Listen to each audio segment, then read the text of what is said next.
Welcome to the Seven Sense Podcast. This is a space to explore, reflect, and share. Open conversations for the heart, mind, and soul.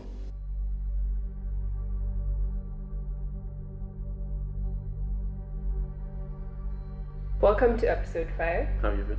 I've been good. How's This you? week has been so busy. Oh my god, it's been so busy. But it's been good. I've done, I think, almost everything I wanted to do. Mad. But it's like the thing where you feel like there's still something I haven't done. You know how you're like, But so when you start your week with, I've planned out so my Monday until Friday. yeah, I've planned out like the next 2 weeks. What? So I just add things as I go along. But yeah, how's your week been? Changes. Changes, and so productivity wise, I feel like I've been on a good one. Yeah, everything I needed to do, I think I've done. I feel like it's a week of changes and rebirth. I haven't drunk milk the whole week, so that's all. So he did it. So if that's you week listened to one. the last episode, then Like I'm not even Stuck trying to to cap, it. but you always put some nothing. Regardless, it's been a nice week. was it regardless of your word? Is it regardless or I irregardless? think it's regardless. I feel like when you say irregardless is a word for me. Okay. I feel like it has more. So as always, we like to start our episodes with some fun questions. So do you want to go first? Yeah. What's one thing you think everyone in their 20s should know? Love yourself. Love yourself, and you don't have to fit in. That's only two things. If I even go back and tell myself, it would be those two things. You're still in your 20s. Or you're I feel early like 20s, yeah, 20s, like maybe I'm 19 going into 20. Yeah. I tell myself, yo, Shaka, love yourself. Don't struggle to fit in. I think those are two things. You? It's almost similar, but focus on yourself. Yeah. Try and put as much effort as you can into yourself, not anyone else. Yeah. And also be patient with yourself. Because you feel like your 20s, like you're old and you should have everything figured out. But if you don't, it's because you're figuring it out. Oh, it's true. Yeah. Okay, there's something my sister-in-law said the other day. She's like, but you know, even if you figure yourself now, even when you turn 30, 35, you'll always be changing and evolving. But I feel like it's not true. It is. The core of you stays intact. Then what's the point of having a dream if it's always going to keep on changing? Maybe Okay. your dream can evolve, but I do think you evolve. Because I think. As a person, you evolve. Yeah. For sure. Yeah. So you're going to tell me the version I am now wouldn't be the version I am 5 years from now? Even the version you were on Monday is not the same version you are today. Don't you think so? It's facts. Yeah. Even the version you were at month this ago. time last year, It's not the same version you're I am like, now. yeah. Okay. And I'm sure this time last year you were sure of yourself. It's like you're always sure of yourself, but you're And then always you get still to a point where you're evolving. changing. Okay.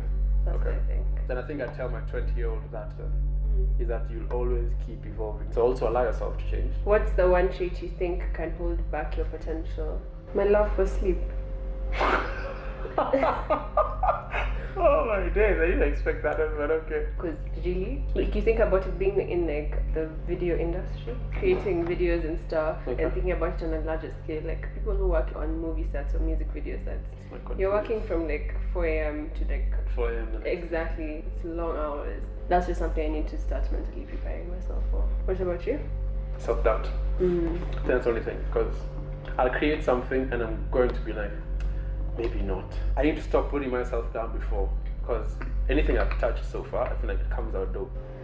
Fingers for nipples or nipples for fingers. Which should you rather have? Yeah, I know. So I'm trying to picture it. Fingers for nipples. Wait, so when you say fingers for nipples, it's my nipples that are fingers. Yeah. And then nipples for fingers. Yeah. I feel like I'd pick fingers for nipples because not everybody's going to get to see them. But those are long, you know, it's like. But yeah, I would pick Because the I feel like same. nipples for fingers, everybody can Like see typing. them. When you're paying for something, everyone's just like, yo. Yeah. I'd pick fingers for nipples. What's your biggest fear in life? Losing people who I love. Mad.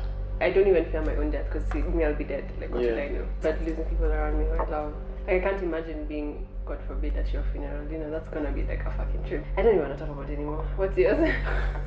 You read Look, the you- truth, because just like, it would be weird. That would be insane. I'm with you. I mean, in terms of death, I'm not scared of death. I feel like you checked in, you have to check out. Mine is not living up to my full potential. I don't want to be like 80 and looking back being like, I would have, Should have. could have. So I think for me, it's just not doing everything I said I want to do. That's my biggest fear in life. On today's episode, we're going to be talking about the art of being present. I think I want to start by just asking you, Or by just talking about what is even being present? What is that even? I think being present for me is being able to sit. I don't mean physically sitting, but being able to sit in the now. In this particular moment, not worrying about the future or the past. I feel like for me, being present is being able to sit and being aware of now.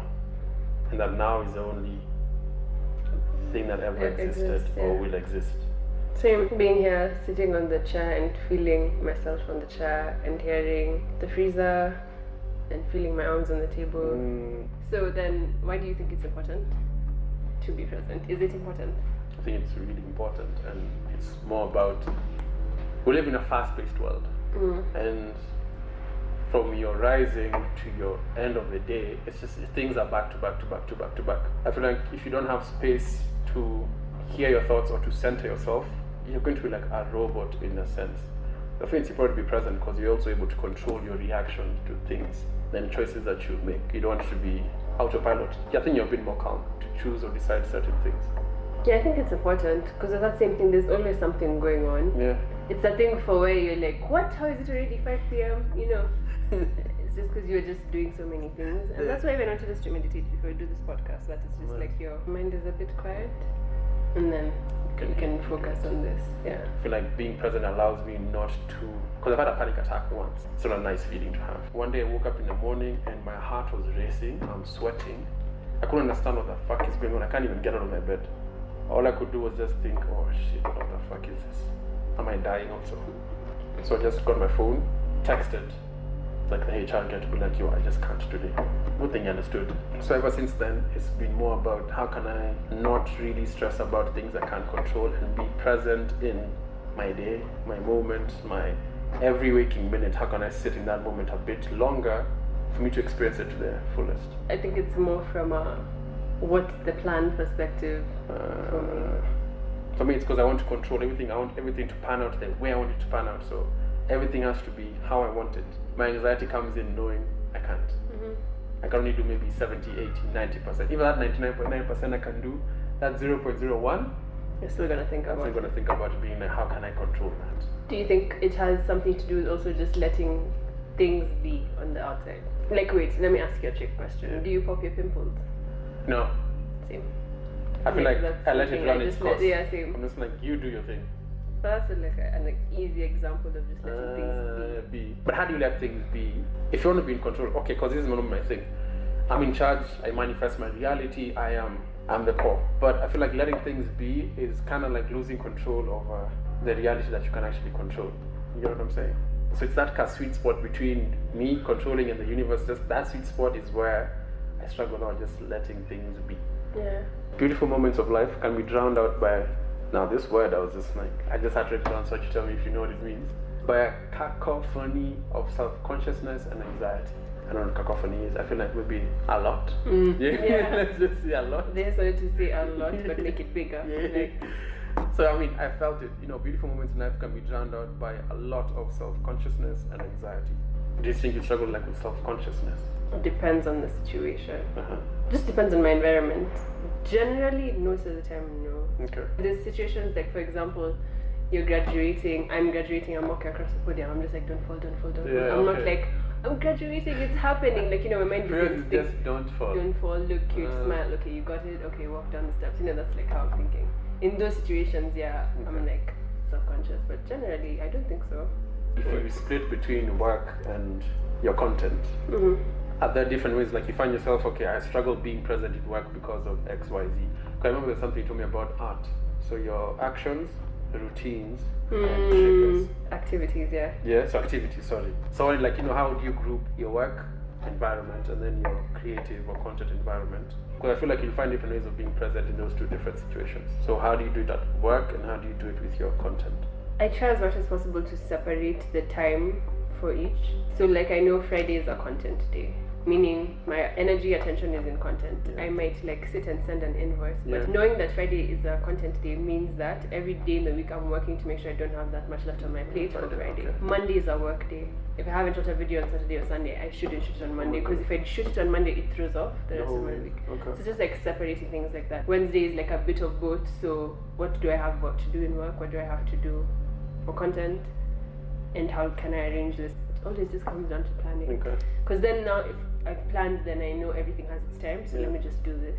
So that it issues, and then I can do this other thing. How do you do it? No, that's why I struggle now. So for example, because I have this space, as I will focus on the music now. And then that becomes my waking thought from when I wake up to when I sleep. That's all I'm thinking about. But that's what you want. Exactly. Or is that not what you want? That's what I want. This is me trying to practice letting the universe do its Do its thing, Like yeah. I've done my 99%. So I leave that, and then now let me focus on my music. If my mind is in that thing, that's all I'm thinking about. That's all my brain is just processing. Is that you being present? It's kind of not, but it also is. How can you know if you're present or if you're not present? You know, like how? Okay, cool. I'm asking that indirectly. Okay. So things like washing dishes, things that I know I can do like autonomously. The fact that I'm doing it, I feel like my body is present there. So that But allows your my mind mind to do so. I feel like it allows my mind to do so, not to think about the dishes now. It's like a level up. So your mind can be occupied with washing the dishes, not what you think about. But there's a way maybe you can also allow your like subconscious mind to do. Your subconscious, I feel like, is doing the dishes, but your conscious mind is able now to think about those things that if you were present for during your day, able to tap into that, whatever you are really focusing on. That's how I look at it. It's like, it's confusing me. Just say the last statement you said again. So if my focus is today, Monday I woke up, or today, Friday I woken up and it's finishing maybe track 4 on the EP, that's what I'll wake up thinking of until the end of the day. That's I how feel like am that would function. make me like feel overwhelmed. Oh yeah? Because for me now it's the opposite. It's like if I'm doing the dishes, I'm doing the dishes. It's like a break from what the thing was. Okay. Now I'm seeing the flip side to that. So I'm doing dishes, I have my headphones on, I'm listening to Detroit 2, but I'm still able to find a pocket in my mind To think about my EP. So I feel like it's doing a lot for a brain, but I feel like I can handle it. I feel like I'm struggling to be like working on this project for work and not thinking about how much footage I have to edit. Because I already know I have this time to do the editing. I'll just do it when the time comes. Okay. So I'm like the opposite in that sense. But I'm not saying what I'm doing. I feel like what I'm doing is wrong. Like I think I'm doing I too don't much think for it's my... like wrong or right. I just think it's like... I feel like I should be able to be present. If I'm doing the dishes, let me be present, Different. feel the water and feel the dishes. If I'm listening to Detroit 2, it should be I'm having time to indulge in it. fully like Yeah. listen. But I feel like the whole thing with all these yogis and teachers, they're just like, if you're running, just run. Run. If you're doing this, just do this. So then you've had your full day, right? Of you doing whatever the goal was for that day. So now it's time to like wind down and sleep. So how do you go from Like we go down like, from... yeah, what's your like wind down mindfulness practice? So my shower is my wind down. So having to be able to feel the water, the heat, So the this rubbing time you're not myself thinking down. about the... That's the only time I'm not even thinking about my EP. It's just like, yo, that's done. So then how can you be present? Or like what do you do to be present or stay present? It's hard, like, I don't have like a specific like thing I do. I'm understanding it more, like I'm an anxious person, so my mind is always like at 100 places, trying to like do 100 things when I can possibly just be doing my dishes. I look for those mundane things that it's not even something I genuinely want to do, but I understand that the more I do it every day, it becomes a routine. It allows me to train myself on how to be present. I always take a deep breath, like deep, like belly breath, and breathe out through my mouth. That makes me feel like I'm here. That I do like when I'm trying to like slow down. So I can tell I'm not here, but now I'm even more anxious now that I know I'm not here doing whatever I need to be doing. I know my anxiety is like, it takes levels. It's so crazy because I've never noticed that you're anxious. But you see, it's something that always used to be there in the background. I think because I used to mask it with a lot of things. Now that I've had this type of the clarity to actually understand and feel myself more, I've always just been an anxious person. That's why I always used to like chew on my fingernails, and that's why my headphones just do it for me. I feel like music allows me just to be more present, to be in that pocket. I feel like that's the opposite of being present, and we talked about this a bit earlier. When you're taking a deep breath, it's like you're just trying to use your Put yourself senses to feel where you are. Okay. Do you ever try to do that? Like try to feel any sensation in your body. Like you're breathing, or just feel a part of your body. Yeah, try to feel like your feet on the floor. Like right now, try to feel the contact between your feet and the floor, and then it's like, yeah, I'm actually here. That's how I try to be present. Just try to use my senses to center myself in the moment. I've always just used Music. Yeah, because this is how I think of it. It's I'm able to put myself back inside myself. Because otherwise my mind is all over the place. So I'm not really here. So having a vibration that I know is like in between here allows me just to like recenter everything. I listen to music when I'm doing my makeup, though I find makeup in itself therapeutic. But yeah, I get the thing of listening to music with certain activities. It's like Okay. ties it together. So like for you, what kind of like puts you off center? Mostly it's when I'm really busy or I feel like I have a lot to do and I'm trying to like multitask, then I'm just like, okay, let me Stop. just like breathe Yeah. for a second. Or sometimes when I'm late, it's just like you need to just put yourself together. Being overwhelmed, a lot of tasks or just a lot of emotion and stuff like that. Did you have to try like different things before you found a thing that actually works for you? Yeah, I Or you've did. always just known?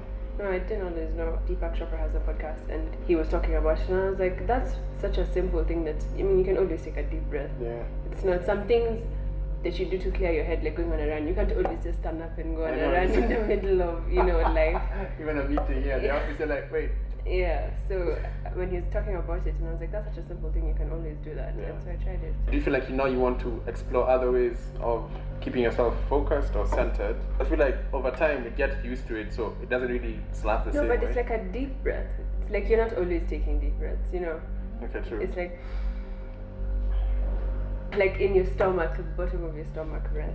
I think it works for like shorter periods. So there's other things that like I need to set aside time in my day or week to do it. Good. But in like a moment, I think deep breaths Deep breath work work. for me. Okay. Has music always been the thing for you? It's always been, but you see there are pockets in my day that I can't really just whip out my headphones and just play music. You get, so it might be somewhere in a formal setting or professional setting, and I can just be like, I need to center myself, just grab my headphones. Yeah. It just can't. So that's why I'm asking you, because I need to start exploring other ways of being able to center myself. I guess that sort of is a form of mindfulness practice for you, the music, and for me, like the deep breaths and meditation.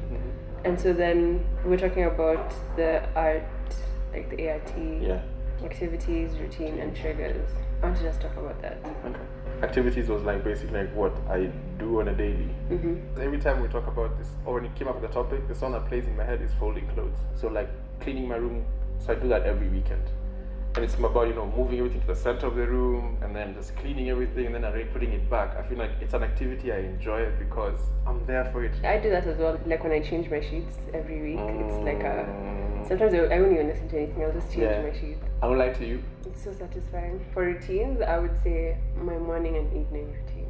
My evening routine is in shambles at the moment, but my morning routine, like waking up, oil pulling as I make my bed, drinking my hot water, that part, it's like a slow ease into the day, and I feel like I can be super mindful of that. Yeah. So that's when I feel like if I wake up late and I'm not able to have that like flow, we need to like pause in the middle of the somewhere, day and meditate or something, because it's gonna be like all over the world's place. falling apart. Yeah. Are there any routines like on your day to day that you feel like help with your mindfulness? Like getting ready. So I've checked the shower and I'm oily because I'm those guys who oil like from top to bottom, not just the places. That's that how I do. everyone should be. Everyone needs to oil themselves from top to bottom. That includes your feet. So doing that part, I think just the process of me getting ready. I think it's also what the value I attach to the process to my day. Yeah, I get the shower and dressing thing, because same. I know how people just shower, come out and wear clothes with water on their back. I'm like, Yo, that's like barbaric, like, do you even speak? what I notice is that both of our routines that we tie to mindfulness are self-care based. Yeah. So I want to challenge us and try to think of other routines that are not so self-care based. What comes to mind for me is planning my week on Sundays. That's a routine that I can be so present for, because it feels like it's like a brain dump. So I feel like that's also a routine that really helps with mindfulness. So what I've really tried, like, especially like building or creating the EP, was more about, if I have like an idea in my head and I'm just like, that's the thing that's ringing in my head, I'll like write it on my notes like I'm on my phone. And then I'll look at it the next day.